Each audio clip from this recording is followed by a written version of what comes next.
السلام علیکم ورحمۃ اللہ وبرکاتہ۔ رب اشرح لی صدری ویسر لی امری واحلل عقدۃ من لسانی یفقہوا قولی رب زدنی علما رب یسر ولا تعسر وتمم بالخیر۔ لیسن نمبر 4 سورہ یونس آیت 15 to 20۔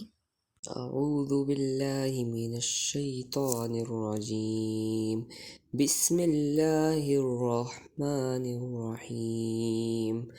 قل لو شاء اللہ ما تتلوه علیکم ولا ادراکم به فقد لبثت فیکم عمرا من قبله افلا تعقلون۔ فمن اظلم ممن افترى على الله كذبا او كذب بآياته انه لا يفلح المجرمون۔ ويعبدون من دون الله ما لا يضرهم ولا ينفعهم ويقولون هؤلاء شفعاؤنا عند الله قل أتنبئون الله بما لا يعلم في السماوات ولا في الأرض سبحانه وتعالى عما يشركون۔ وما كان الناس إلا أمة واحدة فاختلفوا ولولا كلمة سبقت من ربك لقضي بينهم فيما فيه يختلفون۔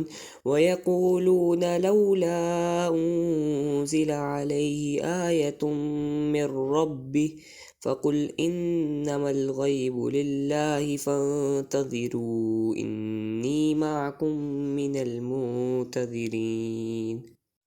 اور جب پڑھی جاتی ہیں ان پر آیات ہماری واضح، کہتے ہیں وہ جو نہیں امید رکھتے ہماری ملاقات کی، لے آؤ قرآن علاوہ اس کے یا بدل دو اسے۔ کہہ دیجئے نہیں ہے میرے لیے کہ میں بدل دوں اسے اپنی طرف سے، نہیں میں پیروی کرتا مگر اس کی جو وحی کی جاتی ہے میری طرف۔ بے شک میں ڈرتا ہوں اگر نافرمانی کی میں نے اپنے رب کی عذاب سے بڑے دن کے۔ جب اہل مکہ پر قرآن پڑھا جاتا تھا تو وہ لوگ جو آخرت کا یقین نہیں رکھتے تھے، اللہ تعالیٰ سے ملاقات کا یقین نہیں رکھتے تھے، جزا سزا کی امید نہیں رکھتے تھے، وہ قرآن سن کر کہتے تھے کہ اس کے علاوہ کوئی اور بات کرو، کوئی اور قرآن لے آؤ، ہم اس قرآن کو نہیں مان سکتے، ہم یہ باتیں نہیں مان سکتے، ہم شرک نہیں چھوڑ سکتے، ہم گناہ نہیں چھوڑ سکتے، ہم اپنا لائف سٹائل نہیں چینج کر سکتے۔ تو قرآن سن کر وہ یہ کہتے تھے کہ اس کے علاوہ کوئی اور بات کرو، اس کو بدل کر پیش کرو۔ تو یہاں پر آپ صلی اللہ علیہ وسلم سے کہا گیا کہ کہہ دیجئے کہ نہیں ہے میرے لیے کہ میں بدل دوں اسے اپنی طرف سے، کہ میرے پاس کوئی اختیار نہیں ہے کہ میں قرآن کو بدل دوں، مجھے تو خود اس کی پیروی کرنی ہے، اس پر پورا پورا عمل کرنا ہے۔ اور آپ صلی اللہ علیہ وسلم نے ایسا کیا، انہوں نے قرآن پر پورا پورا عمل کر کے دکھایا۔ آپ صلی اللہ علیہ وسلم کے پاس یہ اختیار نہیں تھا کہ وہ اس کو بدل دیں، جو آپ صلی اللہ علیہ وسلم پر نازل ہوا اسی طرح آپ صلی اللہ علیہ وسلم نے آگے تک پہنچایا۔ اس قرآن مجید میں آپ صلی اللہ علیہ وسلم نے کسی قسم کی کوئی تبدیلی نہیں کی، جیسا نازل ہوا ایز اٹ از ویسا ہی انہوں نے آگے بتایا، اور اس پر ہمارا پورا یقین ہونا چاہیے، تبھی ہم قرآن کو پڑھ سکتے ہیں، اس کو قبول کر سکتے ہیں اور اس کے مطابق اپنے عمل کو تبدیل کر سکتے ہیں، جب ہمارے دل میں کوئی شک نہیں ہوگا۔ اور یہ کہ قرآن کو تبدیل کرنا اور اپنی مرضی کے معنی نکالنا اور اللہ کی طرف سے وہ بات منسوب کر کے کہنا کہ یہ اللہ تعالیٰ نے کہا ہے، جبکہ اللہ نے ایسی کوئی بات کی نہ ہو، یہ بہت بڑا جرم ہے، اس پہ پکڑ ہو سکتی ہے۔ اور یہ مطالبہ صرف اس دور کے لوگوں کا نہیں تھا، آج بھی ایسے لوگ ہیں جو قرآن پر جب انہوں نے عمل نہیں کرنا ہوتا تو وہ کہتے ہیں کہ یہ تو اس دور کے لیے تھا، یہ آیتیں اس دور کے لیے تھی، یہ تو اس کانٹیکسٹ میں نازل ہوئی تھی۔ قرآن آخرت جب تک آ نہیں جاتی، جتنے لوگ اس دنیا میں آئیں گے سب کے لیے، جب تک قیامت قائم نہیں ہو جاتی تب تک کے تمام لوگوں کے لیے قرآن پاک اللہ تعالیٰ نے نازل کیا، اور ان تمام لوگوں کے لیے ہدایت کا ذریعہ۔ تو یہ کہنا کہ یہ تو اس دور کی باتیں ہیں، یہ بالکل غلط ہے۔ یہ بس اتنا ہی ہے کہ جب آپ نے کوئی بات نہیں ماننی تو پھر انسان کیا کرے، ایکسکیوزز بنائے۔ تو ایسی باتیں اگر انسان کرتا ہے تو وہ صرف اپنا ہی نقصان کر رہا ہے، اللہ کا کوئی نقصان نہیں کر سکتا، اللہ کے دین کا کوئی نقصان نہیں کر سکتا۔ تو یہاں پر کلیئر بتا دیا گیا کہ اگر تم ایسی باتیں کرتے بھی ہو کہ تمہیں قرآن کی باتیں پسند نہیں آ رہی اور تم چاہتے ہو کہ ہم قرآن کو بدل دیں، تو آپ صلی اللہ علیہ وسلم ان کو بتا دیں کہ آپ کے پاس اس چیز کا اختیار نہیں ہے۔ پھر آگے فرمایا، کہہ دیجئے کہ اگر چاہتا اللہ نہ پڑھتا میں اسے تم پر اور نہ خبر دیتا تمہیں اس کی، بس تحقیق ٹھہرا رہا میں تم میں ایک عمر اس سے پہلے، کیا پس نہیں تم عقل رکھتے؟ افلا تعقلون، یعنی اگر اللہ تعالیٰ نہ چاہتے تو میں تم پر یہ قرآن نہ پڑھتا، میں تو اللہ کے حکم سے تمہیں بتا رہا ہوں، یہ اللہ نے فرض کیا تھا آپ صلی اللہ علیہ وسلم پر، اور اگر اللہ تعالیٰ یہ وہی آپ صلی اللہ علیہ وسلم پر نازل نہ کرتے تو آپ صلی اللہ علیہ وسلم یہ علم ہمیں دیتے بھی نہ۔ تو اہل مکہ سے کہا جا رہا ہے کہ کتنے سال آپ صلی اللہ علیہ وسلم ان میں رہے، 40 سال، اور کبھی بھی اس سے پہلے آپ صلی اللہ علیہ وسلم نے ایسی کوئی بات نہیں کی تھی۔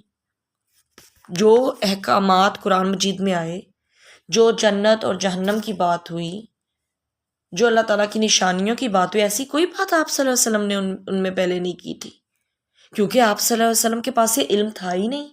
یہ تو ان کے پاس تب آیا جب جبرائیل علیہ السلام لے کر آئے، اللہ کی طرف سے تھا، آپ صلی اللہ علیہ وسلم اپنی طرف سے تو کوئی بات نہیں کر رہے تھے۔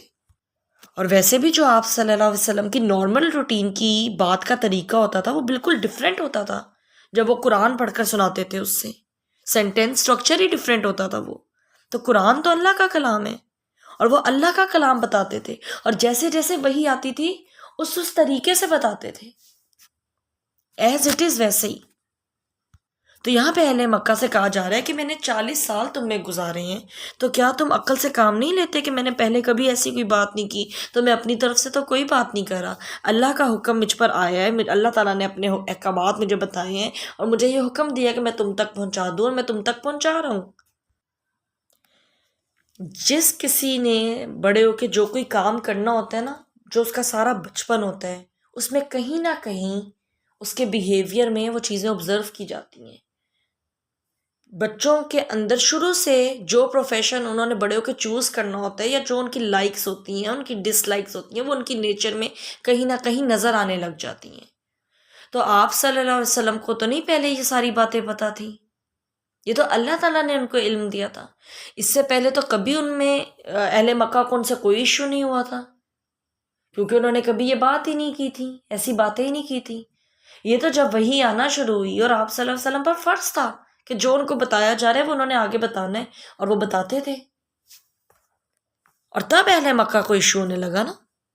تو دراصل ان کو مسئلہ آپ صلی اللہ علیہ وسلم سے نہیں تھا، مسئلہ اللہ کی بات سے تھا، اسی لیے وہ کہتے تھے اس کلام کو بدل دو، یہ بات نہ کرو، یہ جو ہم شرک کریں نا ہمیں اس سے نہ روکو، ہماری لڑائی ختم پھر۔ تو آپ صلی اللہ علیہ وسلم ایسا نہیں کر سکتے تھے، وہ اس کو تبدیل نہیں کر سکتے تھے، کچھ چھپا نہیں سکتے تھے، معنی تبدیل کر کے نہیں بتا سکتے تھے۔ پھر آگے فرمایا، تو کون بڑا ظالم ہے اس سے جو گھڑ لے اللہ پر جھوٹ، یا وہ جھٹلائے اس کی آیات کو، بے شک وہ نہیں وہ فلاح پاتے جو مجرم ہیں۔ تو یہاں کہا گیا کون بڑا ظالم ہے، اللہ پر جھوٹ گڑھنے والے یا اس کی آیات کو جھٹلانے والے، یہ سب سے بڑے ظالم ہیں۔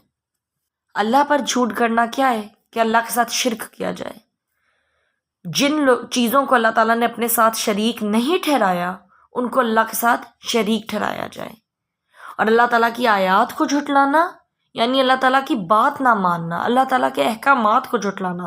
تو ایسے لوگوں کا انجام کیا ہے کہ یہ مجرم لوگ ہیں، یہ کبھی فلاح نہیں پائیں گے، یہ کبھی کامیاب نہیں ہوں گے۔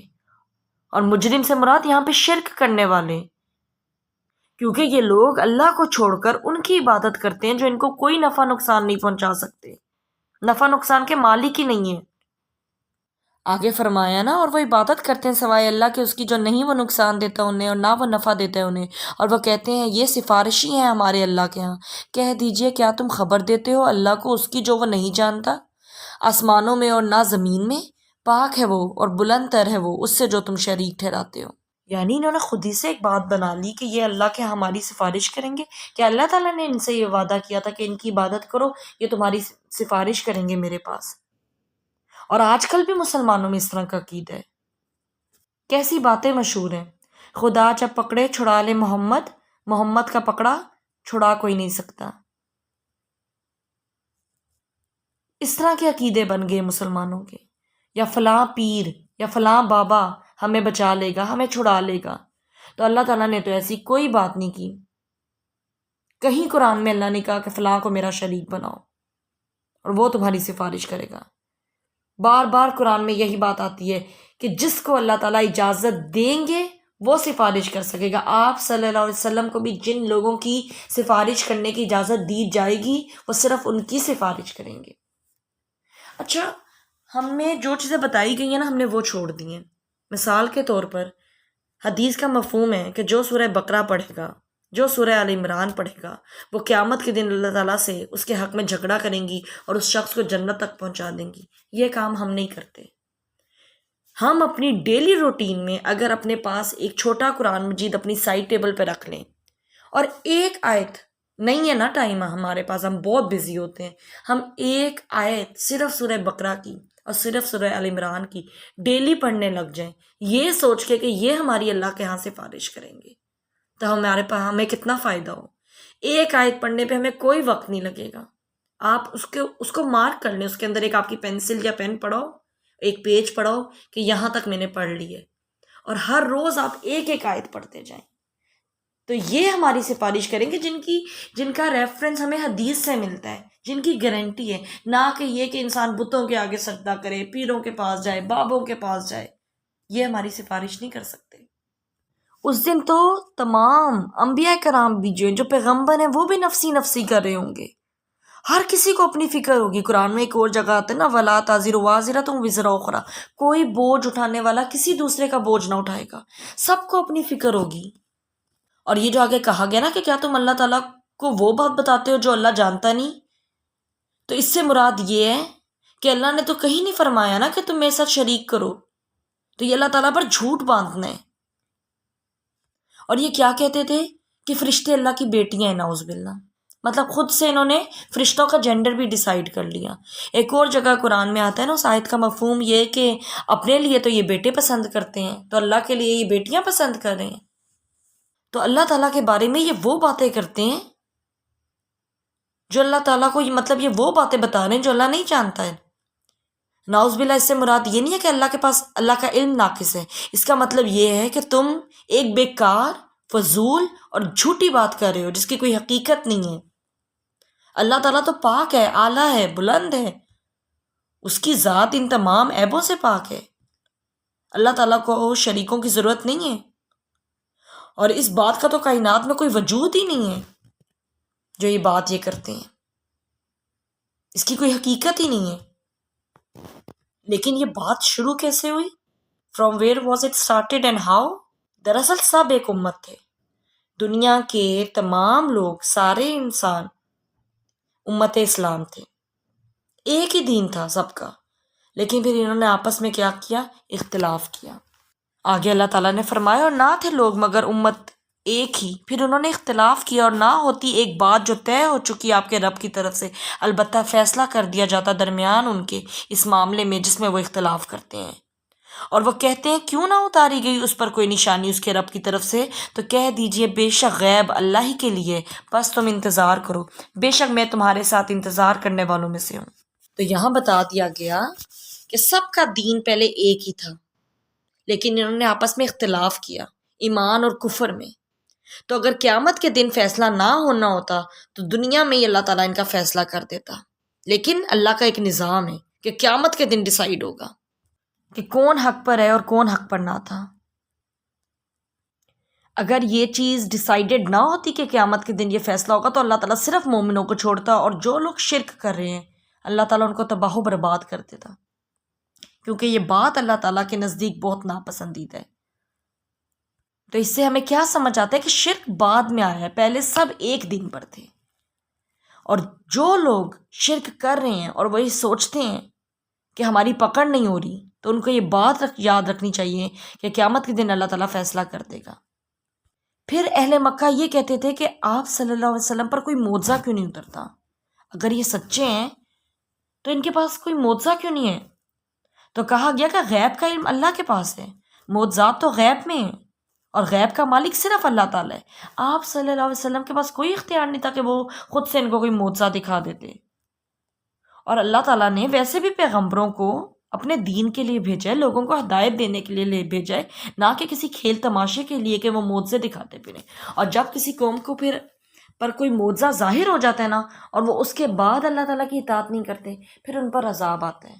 اور آپ صلی اللہ علیہ وسلم کو یہ نہیں دیا گیا کیونکہ اگر اس کے بعد کفار مکہ انکار کرتے تو پھر اللہ کا عذاب آتا، لیکن آپ صلی اللہ علیہ وسلم کو تو اللہ تعالیٰ نے تمام لوگوں کے لیے رحمت بنا کے بھیجا نا، قیامت تک کے لیے، تو اللہ تعالیٰ نے تو ان پر عذاب نہیں نازل کرنا تھا جو انکار کر رہے تھے۔ تو قیامت کا وہ دن ہے جب غیب کا پردہ پھٹ جائے گا، اس دن ساری حقیقت سامنے آ جائے گی۔ اور ویسے بھی اگر اللہ تعالیٰ کوئی معجزہ دکھا بھی دیتے نا، ان کو دے بھی دیتے، تو انہوں نے نہیں ماننا تھا۔ موسیٰ علیہ السلام کی قوم جو ہے، جب موسیٰ علیہ السلام نے فرعون سے ان کو بچایا، نجات دلائی اور سمندر پھٹ گیا، یہ معجزہ تھا نا، لیکن اس کے بعد انہوں نے کیا کیا؟ دوبارہ شرک شروع کر دیا۔ تو جنہوں نے نہیں ماننا وہ معجزہ دیکھنے کے بعد بھی نہیں مانتے۔ تو پیغمبروں کا کام ہدایت دینا ہے، نہ کہ وہ معجزات دکھائیں لوگوں کو۔ پچھلی قوموں نے جب معجزوں کے بعد انکار کیا تھا، پھر ان پر عذاب آ گیا تھا۔ تو ان کا مقصد کیا ہے؟ دین کو پھیلانا، دین کو اسٹیبلش کرنا۔ جنہوں نے ماننا ہے وہ مانیں، یہ تماشے والی ڈیمانڈز نہ رکھیں۔ پیغمبروں کا کام یہ نہیں ہے کہ وہ ان کی یہ فضول ڈیمانڈز پوری کریں۔ اور ویسے بھی قرآن تو خود ایک معجزہ ہے، جس نے اس قرآن سے ہدایت لینی ہوتی ہے وہ لے لیتا ہے۔ تو اس میں ہمارے لیے کیا سبق ہے؟ آج کا جو لیسن ہم نے پڑھا ہے، اس میں ہمارے لیے کیا سبق ہے؟ کہ ایک تو ہم اس بات پر پورا یقین رکھیں کہ قرآن اللہ کی طرف سے ہے، اس میں کوئی تبدیلی نہیں کی گئی، کوئی بات چھپائی نہیں گئی۔ ہاں، اگر کسی موقع پر تبدیلی ہوئی، کوئی آیت منسوخ کر دی گئی، تو وہ بھی اللہ نے خود کروائی۔ پھر جس طرح یہ قرآن ہے، ہمیں اس کو ایز اٹ از قبول کرنا ہے، ہمارا دل مانے نہ مانے، ہماری عقل میں کوئی اللہ کا حکم آئے نہ آئے، ہماری سوچ ہے بہت لمیٹڈ۔ اللہ بہتر جانتا ہے کہ ہمارے لیے کیا چیز فائدہ مند ہے، کیا چیز نقصان دہ۔ ہمیں صرف کیا کرنا ہے؟ سمینا و اطعنا۔ تو اپنی ذاتی خواہشات کے مطابق ہمیں قرآن کو تبدیل نہیں کرنا، کیونکہ یہ بہت بڑا ظلم ہے۔ اللہ تعالیٰ نے ایسے لوگوں کے لیے بتا دیا کہ جو ایسا کرتے ہیں، اللہ کی آیات کو جھٹلاتے ہیں، یا کوئی ایسی بات اللہ کے ساتھ، اللہ سے ریلیٹ کر کے کرتے ہیں جو اللہ تعالیٰ نے نہیں کی، تو وہ پھر کبھی کامیاب نہیں پائیں گے۔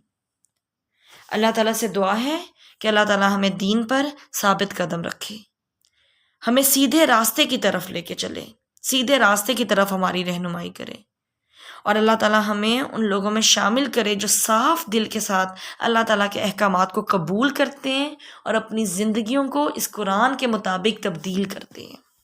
اللہ تعالیٰ ہم سب کے لیے قرآن کو بہترین ساتھی بنائے اور قرآن کو ہمارا سفارشی بنائے، ہم اس قرآن کے ساتھ بہترین طریقے سے وقت گزارنے والے ہوں، اس پر غور و فکر کرنے والے ہوں، اس کا علم حاصل کرنے والے ہوں، اور اس علم سے اپنے عمل کو تبدیل کرنے والے ہوں، اور یہ قرآن قیامت کے دن ہمارا دوست بن کر آئے۔ اللہ تعالیٰ ہمیں اس دنیا میں بھی بھلائیاں دے اور آخرت میں بھی بھلائیاں دے۔ اللہ تعالیٰ ہم سب کے ایمان کو مضبوط کر لیں۔ آمین ثم آمین۔ السلام علیکم ورحمۃ اللہ وبرکاتہ۔